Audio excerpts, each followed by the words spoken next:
Hello, happy Wednesday, and welcome back to #WhyWeVote, an interview series where we highlight unique and diverse American stories, all in the hopes of encouraging you to turn out and vote. My name is Griff Stark-Ennis, and I'm your series host. We are now only 20 days away from the US presidential election, with the first and last of the debates behind us.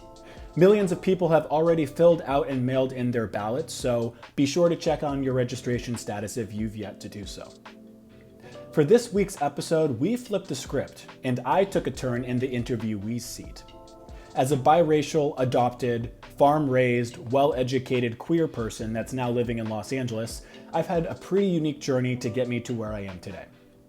My good friend and co-producer, Ben Olcott, sat down with me and asked me some quality questions about life growing up on the farm, my journey to Boston College, how my career in entertainment got its start, and what exactly inspired me to create #WhyWeVote. So, stay safe, stay active, and enjoy the conversation. How are you doing, Ben? I'm good. How are you, Griff? I'm doing well. How was your weekend? It was good. It was good. We spent some time together this weekend. We went on a hike, which was beautiful. We did. It was awesome. Yeah, the weekends are blending together, which is a problem, but that's true. there are worse problems, as we know. Well, thank you so much for sitting down to talk with me. I wanted to give our viewers the opportunity to get to know me if they wanted to. And so you're the perfect person. You're one of the closest people in Los Angeles to me. And I think the questions you've sent through will be amazing and hopefully will resonate with some people. So thank you. Yeah, well, Griff, this series is about interesting Americans, and you certainly are one. So I'm looking forward to this. I'm looking forward to chatting about this. So why don't we just dive in? I mean, my first question is about your upbringing, and which is unique and special. And I wanted to hear you talk about it because it's a great story, and I know has informed a lot of your experience in a big way. Oh my gosh, the biggest way. And that makes more sense now than it maybe did when I was growing up. Mm-hmm. But yeah, so I was a quick synopsis for a pretty hefty subject. I was adopted when I was a baby. I was born in Texas to a Mexican-American mother named Norma, who I got to meet a few years later.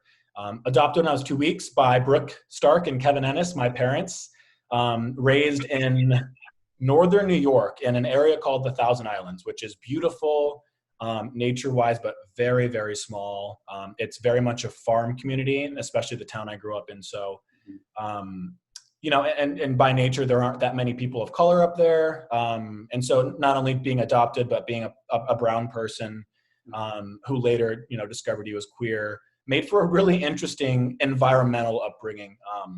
But to what I said and what you hinted at, looking back at it, it's formed a lot of the important pillars of who I am, and I wouldn't trade it for the world. Yeah.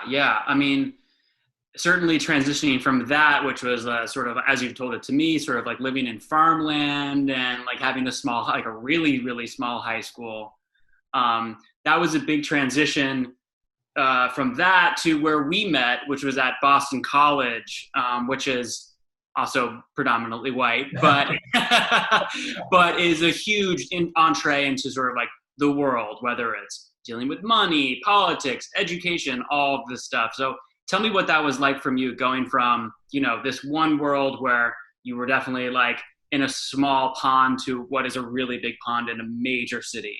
Yeah, absolutely. It was, people ask me all the time, was it a shock, getting to a place like Boston College, coming from where you did?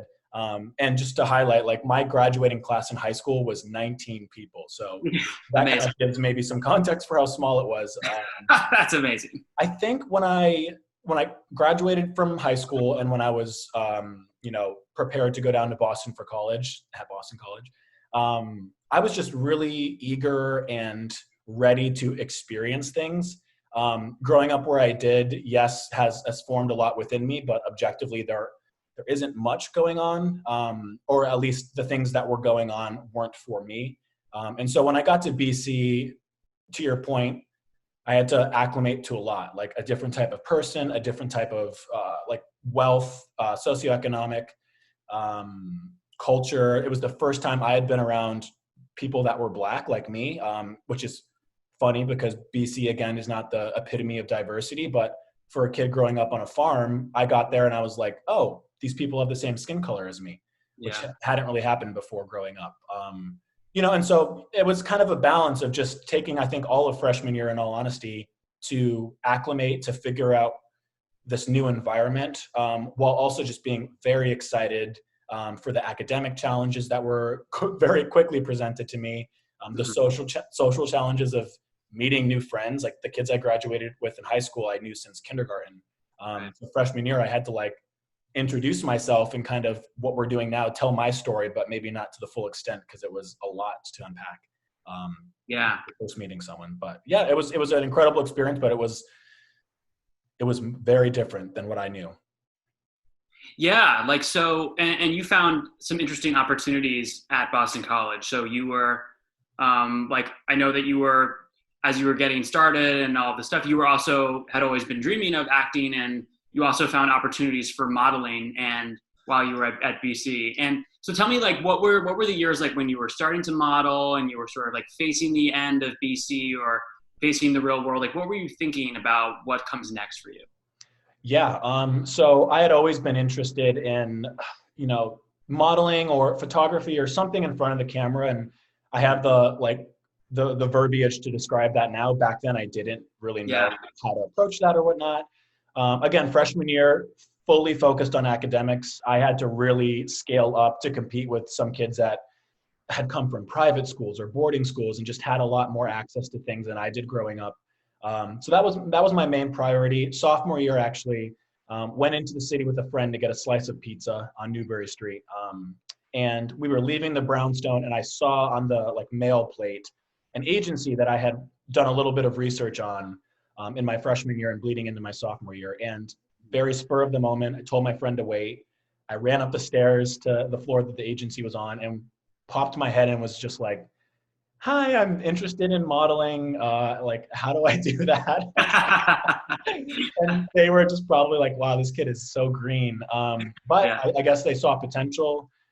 They told me to come back the next week, and one thing led to another, a good conversation, and some definite reality checking in terms of what the industry entailed, especially balanced with a course load like BC offers and just, social activities that I was involved with.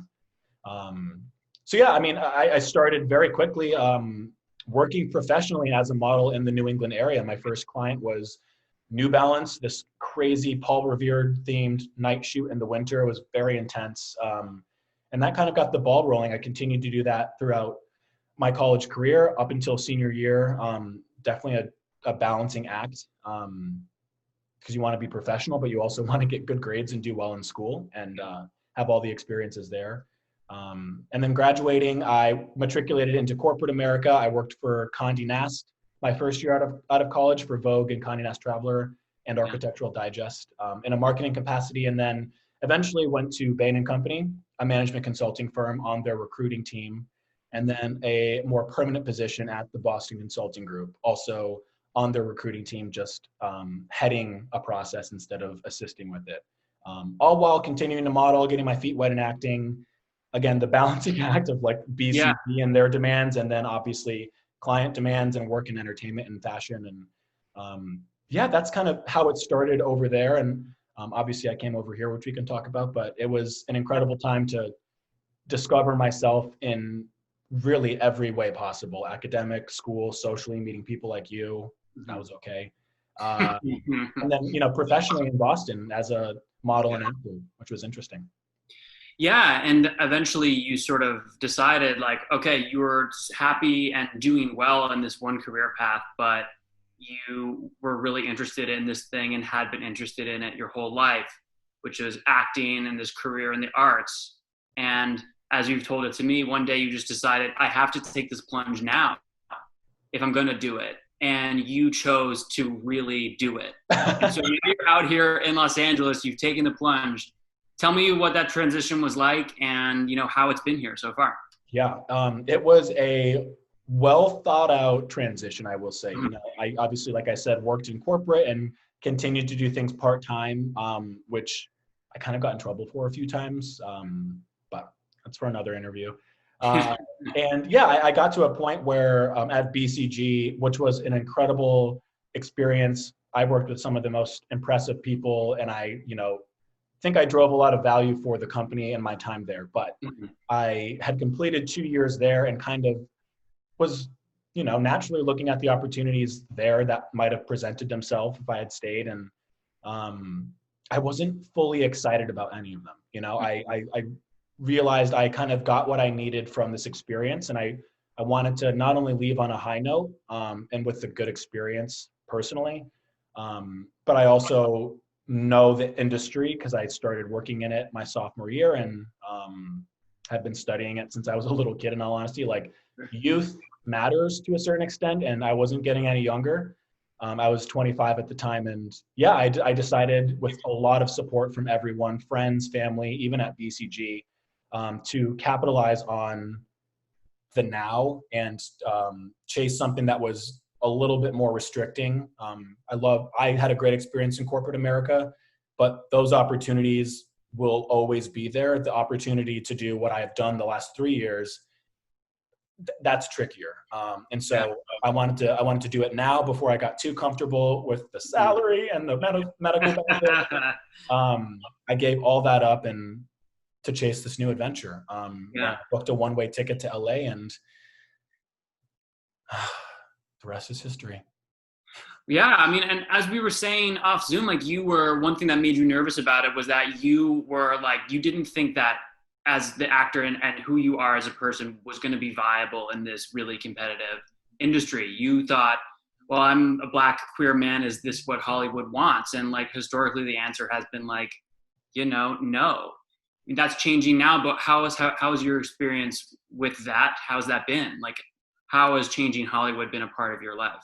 Yeah, it's been, I think I moved, and this is, there's a lot of luck elements and time elements that go to what we're pursuing, as you know, and there's a lot that you can control and that you need to stay on top of. But one of the more coincidental aspects, which I think is the most impactful, was moving to Los Angeles and to Hollywood at a time where, culture was being infused into Hollywood. There was a severe lack of diversity that had finally kind of bubbled up and became unacceptable. And so I owe it to everyone who came before me who helped get us to this point, and we have so much further to go. But since I got off the plane at LAX, I started seeing opportunities come across my plate that were, some of them and most of them were character, and I'd have to work towards that and be someone different. But it's been pretty incredible to see a character come through that's like, Ron is a scientist, he's well-educated, he's Black, and he's queer. And it's kind of like, whoa, like that's me. And I'm always questioning, like, would that have come through 5 years ago, 2 years ago, whatnot? And so when I got here, I felt that what I could offer was something that the industry really needed and still needs. And so, my work at BCG taught me this. Like, we had some incredible students, and I oversaw the Harvard process. We had some incredible Harvard students come through the process, and it was obviously not about whether or not you're smart enough or good enough. And for type A high achievers being told no, you start thinking that stuff. It's not about that. It's about whether or not you fit what our business needs. And so when I moved out here, I was like, will I fit as this non-monolithic Black queer man within this industry? And again, we've still got work to do, but I feel like I do. And I feel like this is the perfect time for me to be chasing this dream. Yeah, that's awesome. And I know that this sort of has tied in a little bit with what's been going on in this country for the last 6 months, especially with some of the police killings earlier in the year, Breonna Taylor, George Floyd. And you have really taken up the mantle of activism, especially with regards to our beloved alma mater, BC. So tell me a little bit about what that was like when you started to sort of say, okay, I'm going to make a statement here. And what was that statement? Sure. I think prefacing that work with BC was this idea that I want to be this influential actor and, stakeholder in Hollywood. And I think I was riding on the idea that I will speak my mind and create influence and use my influence when I'm on a red carpet, when I'm on a talk show, when I have millions of people watching me, which I intend to do. I fully intend on doing that. But I think this year, and I'm sure many people can agree with, the murders that we all went through and saw that were not uncommon, but that happened during a time when people were really able to focus and weren't distracted by normal life because life had stood still at that point. I was completely aligned with that as well. I think as a Black man, knowing that these crimes happen all the time, this was the first time that I think I was able to, and I made myself sit with that emotion, that confusion, that anger, that drive, that everything. It was very emotional. And I let it happen. I didn't distract myself or stifle it. Quickly after George Floyd was murdered, we saw countless institutions either email or post or exclaim their stance with Black Lives Matter, and that this obviously, that George's murder was unacceptable. BC released something similar. They had a statement that they emailed their entire community, thousands of people. And after reading that as a Black alumnus, it just didn't resonate with me. It felt superficial and surface level, and they were saying all of these words when in fact they should have just been saying 3 words, Black Lives Matter. And I felt the need to write something, a letter to them, and then I wanted to send it to them, but I also wanted people to see it. I didn't know how many people would see it, but I just needed to do it. So I wrote this letter and I sat down like this and recorded it and then posted it on my Instagram, and it, quickly gained some traction within the BC community. And eventually I think was a large reason they reissued another statement saying just exactly what I wanted them to say, those 3 words, Black Lives Matter, and provided some actionable steps moving forward that they would be taking with the college and the people within the community. And it felt great. I mean, it felt great to cause change at that level. We need to hold them responsible, and I myself will be doing that and holding myself responsible to what I'm doing. But I realize that I don't need to wait until I achieve whatever fame I'm dreaming about or whatever influence. You can create change today, and that is needed because today is guaranteed. Tomorrow is not, as we know with George and Brianna. So I spoke. It was awkward. I was confused as how to approach it, but I had incredible support and I got through it, and it created some incredible change that I'm very proud of. Yeah, no, it was really, really cool to see. And something that you talked about often is that you have so much power in your pocket, literally with your phone. And here you are, you just made this content on your phone, and it resonated with people just because it was true and you were speaking your truth about it. What's interesting is that you've now taken that effort and you've decided to create why we vote. Yeah. So tell me, why did you decide to do that, and like what's been the through line between these things? Yeah, I think the decision very much came after that. I think I saw the value that came from that video directed to BC and the change that it created. Mm-hmm. Obviously, that point was months ago from today, and the election in November, presidential election, was months away at that point, and I was going to vote. I'm registered to vote. It's encourage everyone to vote, but what else can I do at that point within the next 4 months that can inspire change before that day? Because voting is great, but you can do so much more besides that. And I had been told by people in the industry, casting directors and people that I've talked to, just that I should look into hosting things, and that was great. I took that feedback and was like, cool, thanks. Like, where are the opportunities? Like, give me a host opportunity. And so what I did with BC, paired with what I was kind of personally wanting to start doing with my career, or experimenting with at least, kind of blended together and created this idea that ended up being Why We Vote, which was which is an interview series where I, with the help of my co-producer Ben and a lot of other people, reach out to impressive Americans that have incredible stories, sit down with them on Zoom, talk about their experiences, how they've come to form as a person or people. I interviewed a couple that's running for Congress in Kansas the other day. And just to encourage others to listen to stories and open their ears to different experiences, and just really go into their vote in November with some real meaning behind it. It's not just enough to check a box or a few boxes and walk out. Like, I really myself will be going in this year with a lot more ammo behind that vote. And I wanted to encourage others, my followers on Instagram, my friends, whoever, to do the same. And if I could help kind of expose different people to those people, then, that's just added value. And it's been an incredible thing to create. Thank you for helping me with it. And Art Save the Vote's been incredible. And we've got a few more episodes to do. And I hope it's at least opening people's eyes.